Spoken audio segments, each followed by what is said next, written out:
Please welcome the Terrifier panel. McLain, David, Tom, Horton, Thornton, let's do this way. Come on up.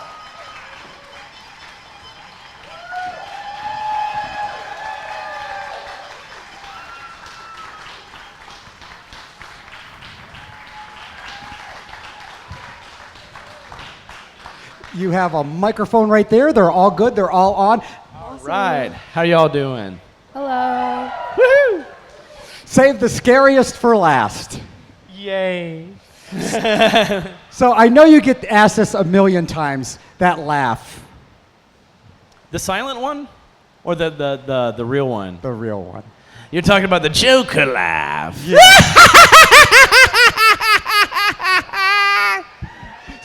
So where did that come from? Is that something you always were able to do, or were that? I've just been working on it for years because Joker's my dream role to play one day. So I hope one day maybe James Gunn puts me in, or someone else there at DC. So I've just been practicing, just trying to manifest. Well, I got to ask you. Instantly. These Terrifier films have taken off so fast and are so iconic so quickly. What drew both of you into this like amazing new franchise? What grouped me into it? I auditioned online on like an online audition website, and I sent this tape in of me with this black wig and this giant lollipop, and I just made like creepy faces in the mirror, and I sent it in, and I didn't get a response for like a while, and then one day Damien called my mom, and he was like, we'd like Amelie to play the little pale girl, and I almost did not say yes because of all the contacts and the makeup and everything. I didn't know what I was getting into, and my mom was like, do you want to do this? And I was like, yeah, like I think it'll be fun. I think it'll be a great experience, and I'm so glad I did. I had no clue like the fan base behind it, or like how famous. Terrifier 2 came out in theaters, and it's just exploded. I had no clue that I was going to do that. How does an online audition work? I've never really. That's not from COVID. That's not a holdover from COVID. An online audition. Is that something that's like a Zoom meeting with an agent, or? So it's pretty normal. You just submit yourself for roles. Like casting directors will put their movies and TV shows on like the online website, and then you send in your photo in, and if they think that you match the role, then they'll accept you, and they'll give you the lines, and you send a video of yourself reading them to the director, and then if they like you, you'll get a call back, or you'll just get the role. But they actually have like an in-person thing once, you've made that first cut. Yes, okay. Once you make the first cut, yes. David, how'd you get here? How'd that happen? A plane. Okay. No, it's like it was way back in 2015 when I auditioned, and it was on a whim too, because I had never done film work before, and I just randomly, at that time I had been auditioning for a bunch of Broadway tours, and I was in final callbacks for about 4 or 5 different ones, and they all fell through for one reason or the other. And I was getting disgruntled about that, and I was so close. And then this audition, they had posted a casting notice on Actors Access, which is a website for auditions. That's where I got mine too, yeah. And they needed a tall, skinny guy with experience with clowning or physical comedy to play Art. And I knew the character of Art from All Hallows Eve, and I liked him. When I saw it, I was like, oh my God, what a cool character. He's kind of like an evil Mr. Bean. And I've always wanted to play one of those like silent, mischievous characters. So I was like, oh my gosh, I would love an opportunity to do this. So I told my agent, so I was like, please submit me for this. And they fought me on it because it was a very low budget independent film. And they're like, this is probably no one's going to see this. I'm like, I don't care. And it's like, I don't have experience with film work. I would love to be able to just be on a set and this could be good for a demo reel or something like that. I had no idea what was going to happen with this film. But I was like, this would be a great experience. I'll have fun with it. So we'll see what happens. And I got the part. I went to audition and had to improv a scene where I decapitated a person. And you can see it online now. And that's what got me the role. And they basically told me right there in the room that I had the part. They asked me to come in for a makeup test, which never happens. Usually have to go in for multiple auditions for things like this. And I guess they knew what they liked, and so they're like, hey, you want to do it? I'm like, yeah, sure. And had no idea where this was going to lead me, so I'm very grateful. Were you able to develop much of your own mannerisms to bring into the character, being a silent character, very physically demanding? Were you able to work with that? I did, because I wasn't the first actor to play Art. It was Mike Gianelli who played him in All Hallows Eve, and Mike set a good foundation for me, I would say. He gave me a lot to work with. But one thing I wanted to bring more to the character was the clowning aspect, because that was my bread and butter, was physical comedy. And I was like, I figured that's what's going to separate Art from all the other silent killers out there, is his physicality. Because, yeah, he's silent, but he can still portray a lot of emotions with his face and his body, and being a clown, that really lends itself to it. So I wanted to bring more of that aspect to the character. And I had a really good mentor for 5 years when I toured with How the Grinch Stole Christmas, the musical. I actually came here to Pittsburgh with that. And I played Grandpa Who in that, but I was Stephen Carl, who played Robbie Rotten on the show Lazy Town. I was his understudy as the Grinch.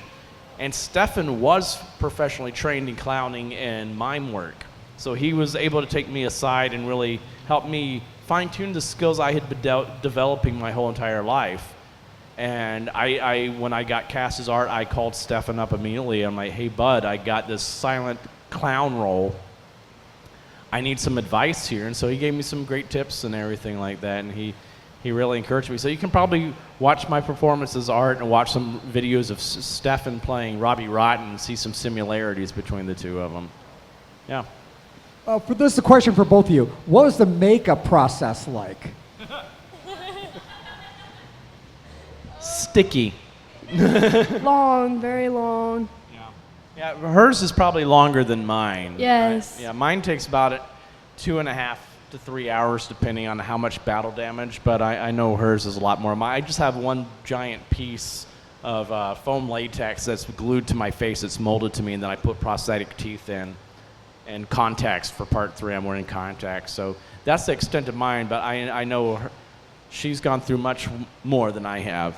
Mine, to get into the makeup, it took about like 3.5 hours, and then what a lot of people don't think about is it took a long time to get out of it. I would film really late nights, and then I just want to, go home and sleep, and it would be really late, and it'd take like 3 hours to get out of the makeup because, like I have so many little details. Like a lot of people don't know I have hair on my arms, like glued on hair, and it's funny, they come in my Instagram comments and they're like, she has really hairy arms, and they don't realize it's fake. But yeah, and like the contacts, all the makeup, the hair, the teasing of the hair, all of that just takes a while to complete. I also have to say Samantha Scafidi, that plays Victoria in part 3, she had it much worse than both of us combined, because she's not only wearing that one prosthetic that covers basically all of her face, where she can only see through one little pinhole for one eye. She's also wearing prosthetics all over her arms and legs. So that would take her about 8 hours just to get into makeup every single day. And another hour or so just to get out of it. Because not only do they apply it, then they have to airbrush all the fine details into everything. So it took hours and hours, and it was a miserable experience for her. But, I guess you could say all of us suffer for our art. So,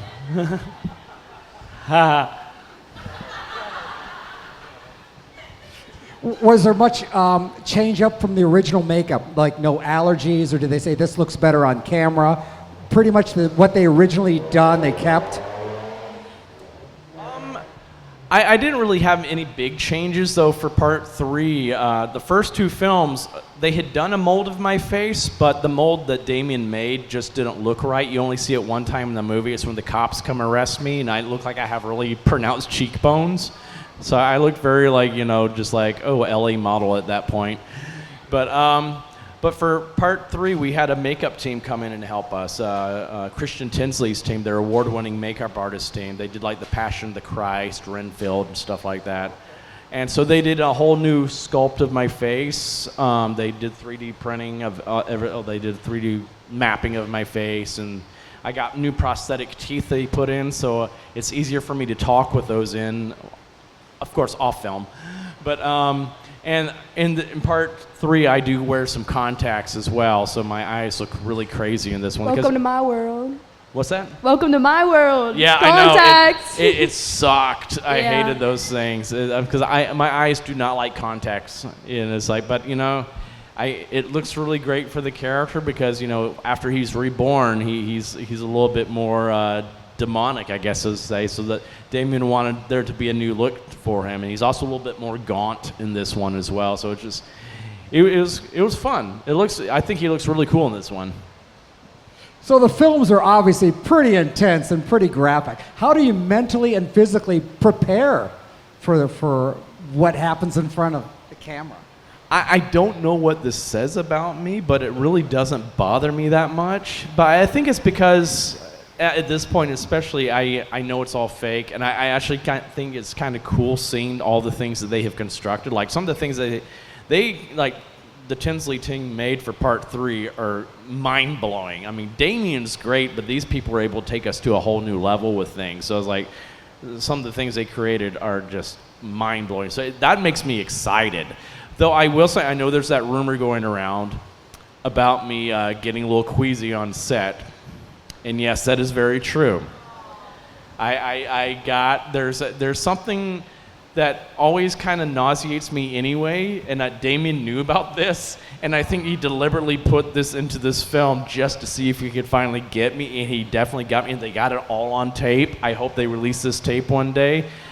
And we're filming it. It's just the smells too, just did not help me that day with what we were filming with. Like I said, I don't want to ruin it, but you'll know eventually.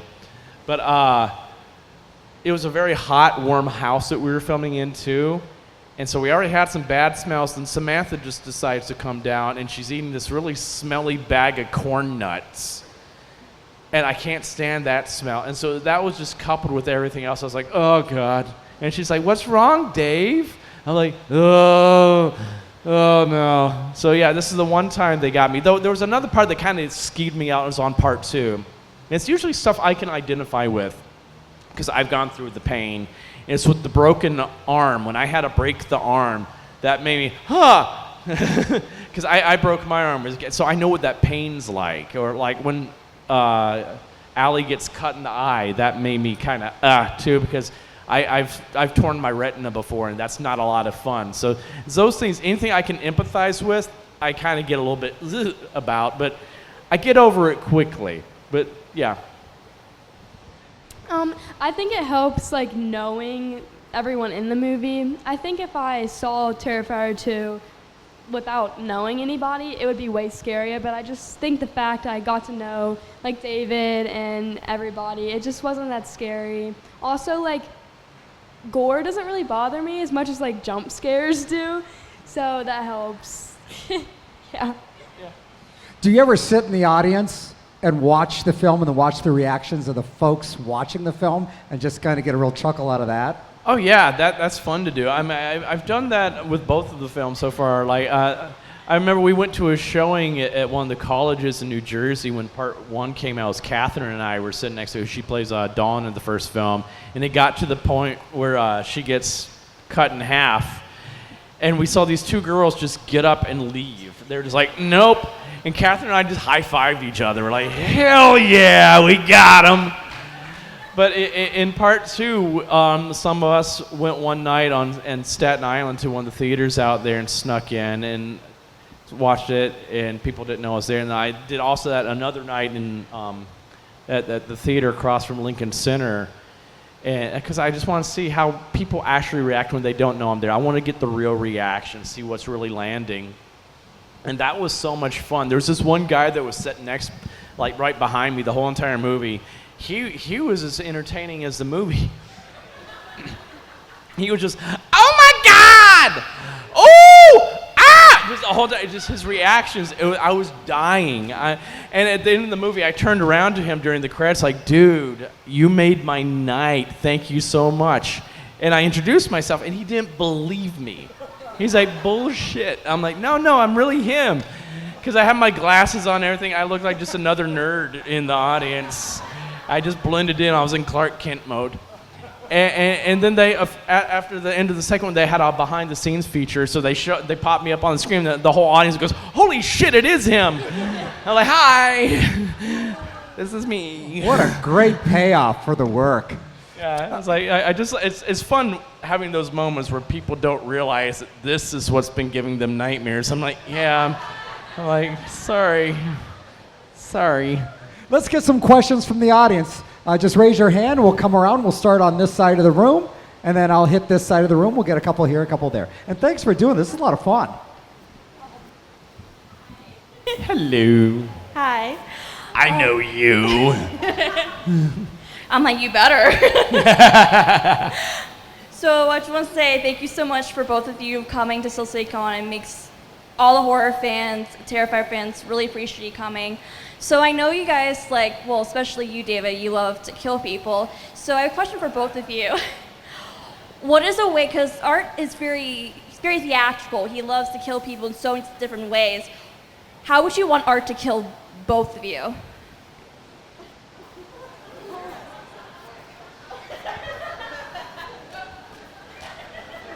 Wait, that's actually a good question. I know. I've never been asked that. Oh, my God. That's like, how would you like to die? I'm like, painlessly in my sleep? Oh my God. I think for me, it would be something where I just laugh myself to death. It's just like something like that. Like, it's like a combination of the weasels from like Who Framed Roger Rabbit or the dentist from like Little Shop of Horrors with the laughing gas. I think that do something like that. I think that would be fun. It would just be a funny way to go. Okay. Next question. Right there. Oh yeah. No, you got a mic answer. coming. No worries. Well, yeah, you can't gotcha. you can't get off. You gotta. Can you sing some? Maybe I'd probably end up doing something really dumb. Like he'd lure me in some way. He'd lure me into a house or something. I feel like I'd die a really dumb way, which is kind of sad, but. She just slips and falls, and I'm like, ah. Yeah, something like that. So you took away my fun, woman. Aw. All right. Question right here. I'll get this one. Nice and loud. I wanted to ask you about Terrifier 2, the bedroom scene. Is it related to Jack the Ripper in any way? Yes, that was exactly where Damien got the inspiration for that scene. It's from Mary Kelly, one of his victims. There's crime scene photos of her on the bed, and Damien actually tried to match that pose up to that photo as best he could. But what he did, he saw that photo, and he's like, how did she get to this place? Like, what did Jack the Ripper do to this woman? Because it's a horrible, atrocious looking photo. And he's like, he wanted to deconstruct that scene and how would Art do this? And that's what he did. And it originally wasn't written that way in the script. COVID happened right when we first started filming that scene, and he hadn't built all the prosthetics. And he's like, we had all those months off. He's like, you know what? I got time. Let's really go crazy with this scene. And he went back to the drawing board and totally rewrote the whole entire kill scene. Made it so much worse than what we had originally wanted to do. And that's what happened. He's like, let's just see what all kinds of horrible things I can do to this person and just put it into this one scene. It's like, oh, you are sick puppy. All right. I have another question on that side of the room. Can you sing something for us, David? Sing something for you? Oh my gosh. That's karaoke over here. Well, my voice is kind of going a little bit. Come but, on, David. Sing something. You dance, puppy, dance. It's like, I was seeing something as a Joker because this is one of my favorite things Mark Hamill ever did. It was in the end of Arkham City. Yeah. If you ever saw that, it was said, "Only you can make this world seem bright. Only you can make the darkness bright. Only you and you alone can thrill me like you do. You're my dream come true, my one, my only you."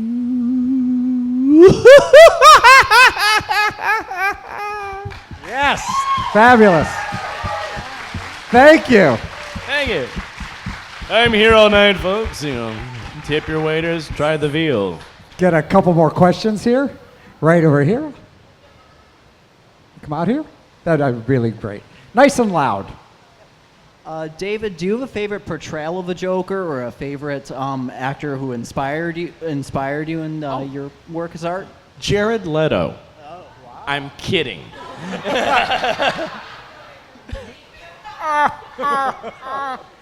No, it's really Mark Hamill to me is my favorite version of the Joker. To me, it's really weird. Like when I first saw the animated series as a kid, the voice that was always in my head when I read the comic books was what he brought to the screen, and I was like, oh my gosh, he finally gets it.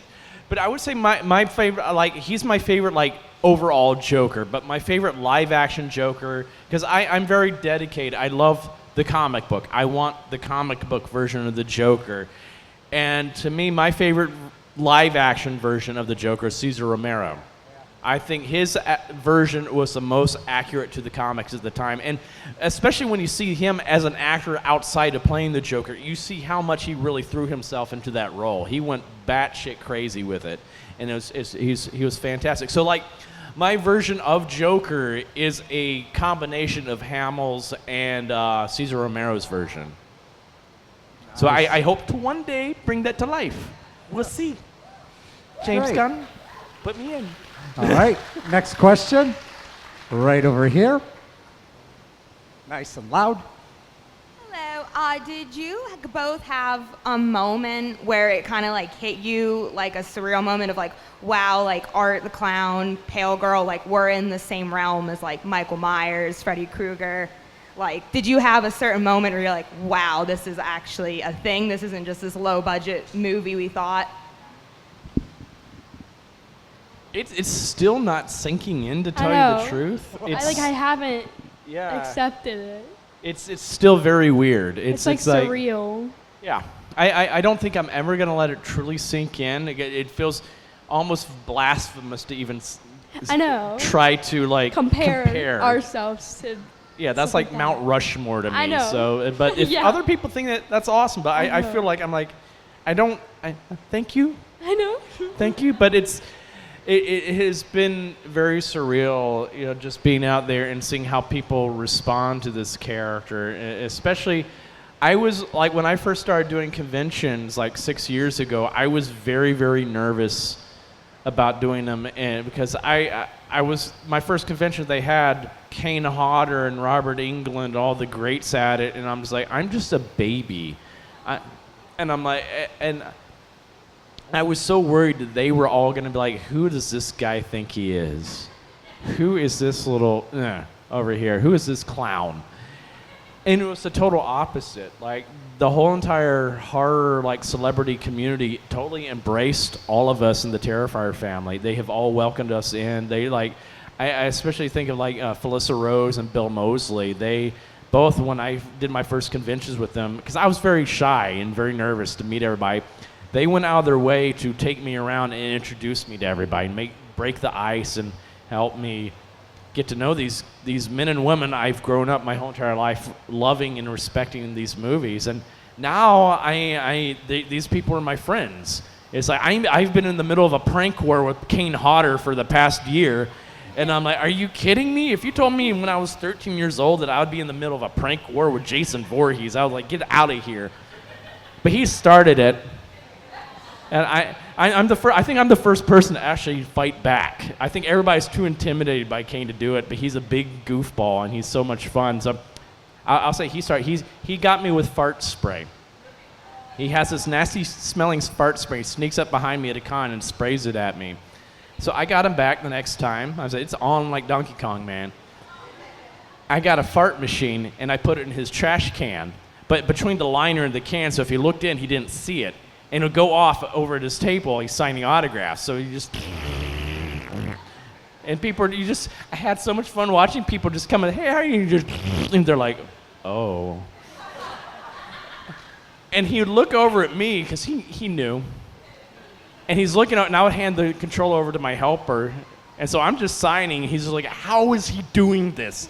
And at one point, he just comes over and kicks my table. He's like, I know it's you. I don't know how it's you. I know it's you. And I'm like, what are you talking about, Stinky? And then we just keep going back and forth with each ever since. It's wild. But like I said, those moments is like, this is surreal. And like, I still pinch myself all the time that this has become my life. And I'm very grateful. And it's because of you guys. You are the ones that made this happen for all of us. Because like Terrifier has been such an underdog story. It is truly inspired by fans and pushed forward by fans. That's why we are where we are, because we weren't released in theaters for part one. It was the fans' word of mouth when we did this limited VOD release that got it on Netflix. And once it was on Netflix, it went crazy. And there was the fans that funded part two. The majority of it was funded by fans. Then we got put in theaters, and it was the fans that got the theaters, because we were only supposed to be in theaters for like, originally I think like 1 or 2 days in very limited run, and it got put to like more theaters for more days, and then weeks. We were in theaters for 6 weeks or so, and it's because the fans got out there and put the word out. So it's all because of you guys. You guys made my dream come true, so thank you.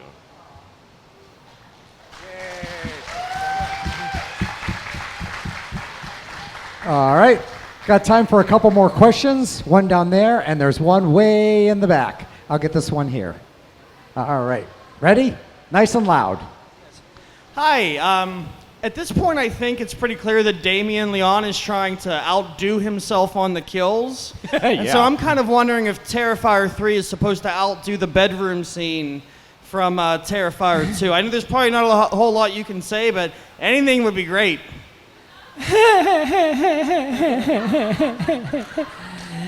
Yeah, he definitely took that as a challenge. And like I said, we got this team that came in. They built some amazing animatronics and prosthetics and stuff like that for us to use. And there, that's the thing, is it's because like each of these kills is different in its own way, so it's sometimes hard to compare them, because like the alley kill was very brutal, and like the hacksaw thing was very brutal in its own creative way. And we have some scenes in this one. I mean, there's one that Damien has said is basically Psycho meets Scarface. And you've seen a little tease of that in the teaser trailer. That's a pretty insane scene in itself. But there's some other ones that I don't want to spoil for you. But it's like, I would just say, ho, ho, oh, no. It's like, I can't wait to ruin everybody's Christmas this year. It's like, especially for the kids. Oh, the kids are going to be so sad.